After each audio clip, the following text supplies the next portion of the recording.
this city. A city now called Leningrad after the leader of the Russian Revolution, Lenin, and which before that was called Petrograd in honor of its founder, Peter the Great. A city which today, with the exception of Moscow, is the most important center in the Soviet Union because some of Russia's largest industries are centered here, and also because it is Russia's principal port on the Baltic Sea and the base for its Baltic fleet. Here, as throughout the Soviet Union, on June 22nd, word came of the attack. But here, the city was only a few miles from German lines. And while the men of the Red Army and the Baltic Fleet moved out to meet the enemy, behind them another army was formed. An army whose weapons were shovels instead of rifles. An army of men. An army of women. An army of children. Feverishly, they dug the trenches, threw up barricades, built defenses, prepared themselves for the worst. They knew that they too were in the front line. They weren't wrong.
Leningrad's baptism of fire didn't stop with the darkness.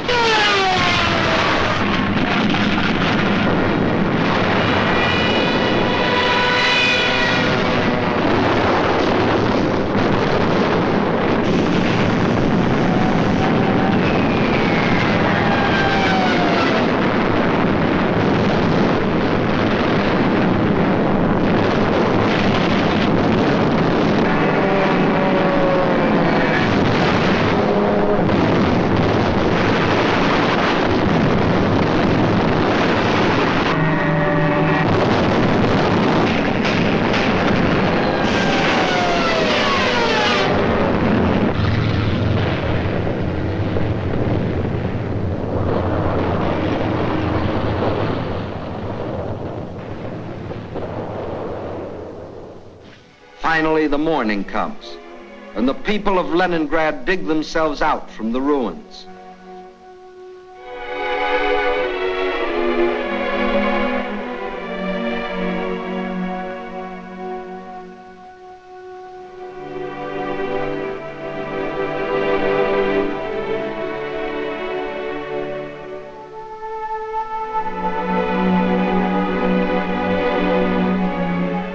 They seem very similar here to the people of London, of Rotterdam, of Warsaw. As in those cities, there were ruined homes, museums, and other important military objectives, like the Russian Dumbo from the Leningrad Zoo. But there was one important difference. Bombing from the air was only one small part of what the people of Leningrad had to face. In September, the Nazis surrounded the city and announced it was cut off and doomed. The German commander sent the city an ultimatum demanding its surrender. He is still waiting for the answer. Thus began the Siege of Leningrad, a siege that was to last for nearly 17 months. In Leningrad, as everywhere else in Russia, the winter came early that year. A cold, hard winter, the hardest in years. But here, unlike everywhere else in Russia, the winter wasn't an ally, but an enemy. Here, the 10, 20, 30 below zero temperatures could only mean more suffering, more hardship. In the trenches outside the city, trenches of snow and of ice, the defenders stuck firm to their oath, to die if necessary, but not to go backward one more step. And the enemy, in spite of all its efforts, was stopped at the very gates of the city. A city now facing disease, famine, destitution. There was no oil for fuel, no power for the electric lines, but the people defied the elements and trudged the necessary miles to lathe and workbench. The pipes froze, water was shut off, so they dug holes through the streets until they could get to water.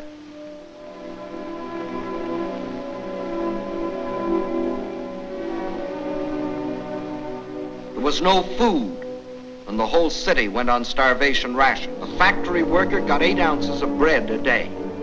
Everyone else, child and adult alike, only 4.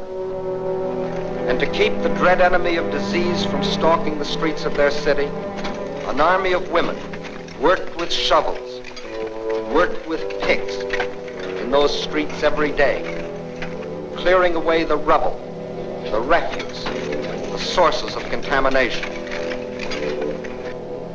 Bombs from the air couldn't force the defenders of Leningrad to surrender. Winter couldn't do it. Hunger couldn't do it. So the Germans decided to shell them into surrender. For days, long-range guns hurled ton after ton of high explosives into the heart of the city.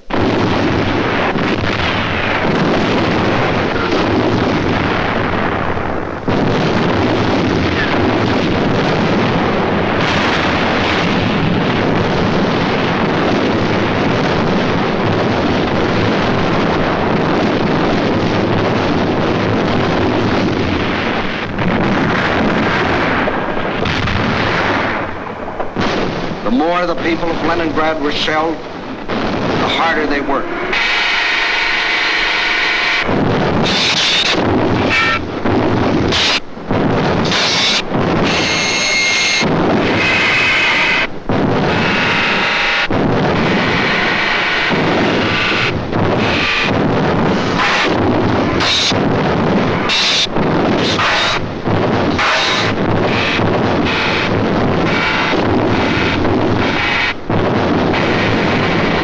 In a rain of high explosives, cut off entirely from the rest of Russia, with only their own hands to depend on.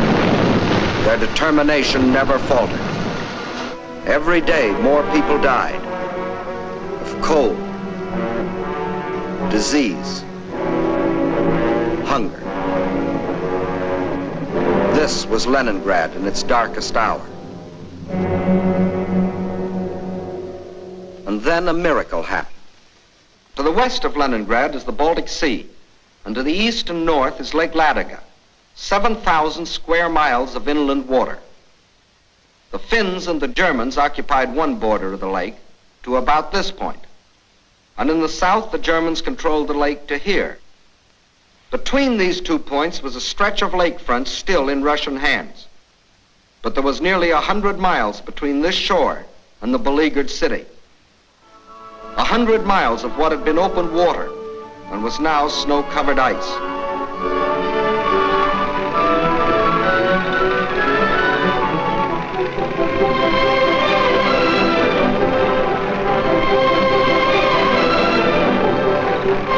Across this frozen surface now went tractors, sledges, carving a road across the lake.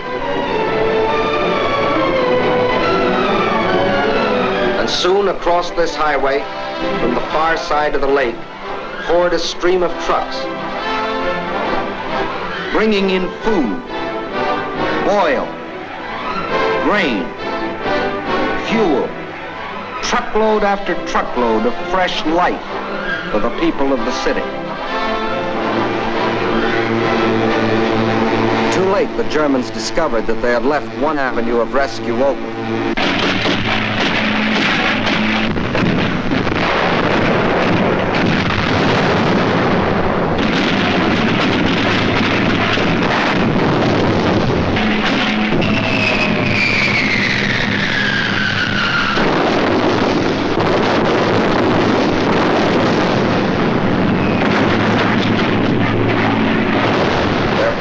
bombed the road, but the trucks kept rolling, by day and by night. The Lake Highway remained open, and soon more than trucks would reach the city, for the Russians were now laying a track across the ice.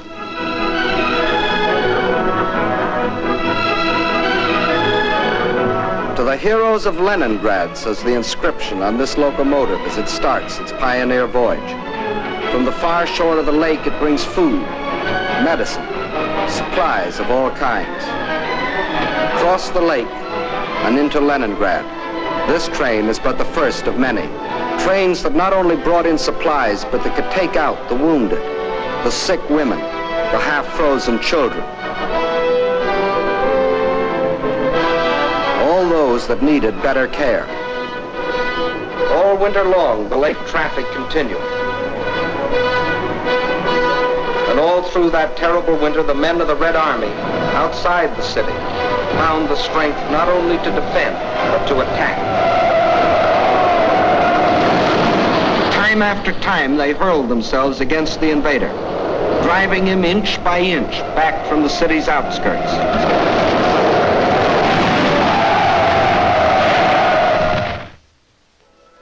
And then spring came. Spring.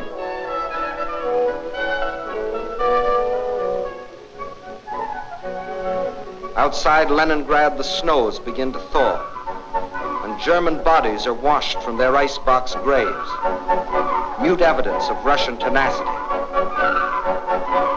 The warm breath of spring is felt, too, on the frozen surface of Lake Ladoga, but the trucks continue to roll, even though the ice is melting beneath them.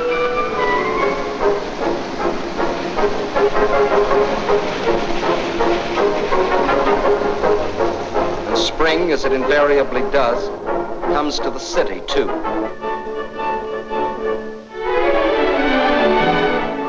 But spring is more than a new season to the people of Leningrad. It's a new life. The city begins to breathe again. For the first time in months, the trolleys ran.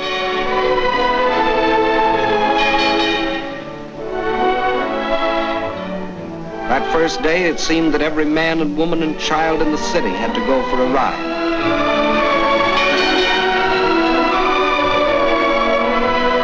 This was life again. Life for the Leningrad children that weren't killed by Nazi bombs or by the horrible winter. Life for the Russian WACs, the women of the Red Army. And for the Russian waves, the women of the Red Fleet. And for the sailors of the fleet themselves, the artists of the famous ballet theater have come to offer entertainment.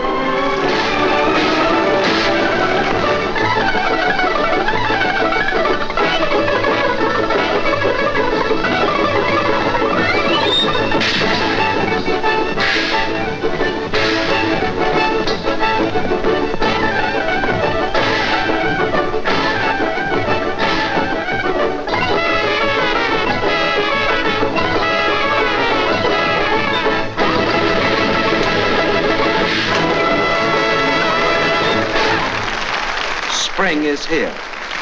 Summer is coming. And Leningrad is still free. Although some Germans did finally succeed in getting into the city. But under different circumstances than they had anticipated.